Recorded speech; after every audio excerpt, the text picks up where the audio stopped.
me rappelle, je faisais un cours à l'École normale supérieure en octobre 2007. On publiait à ce moment-là que pour la première fois, l'humanité était plus citadine que rurale. C'est le moment où l'humanité est passée plus d'humains dans les villes que dans les campagnes.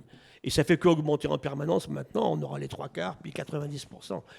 Et on ne s'est pas occupé de la gestion de l'eau en ville, en fait.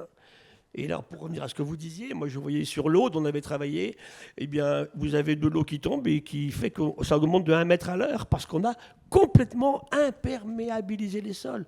Autoroutes, aéroports, les villes. Montpellier est une ville où vous avez la plus grande surface de parking de supermarchés ramenée effectivement au nombre d'habitants. Et Montpellier, dès qu'il pleut un peu, ils sont sous l'eau.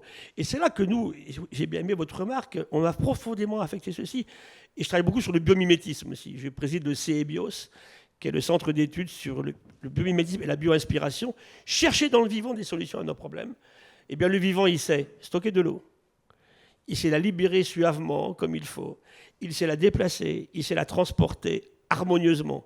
Et l'humain est intervenu, comme vous l'avez très bien dit, avec ses gros sabots, pour détruire tout ça. Donc en ville, c'est vrai que le retour de l'eau en ville, sa gestion, son usage sont absolument essentiels.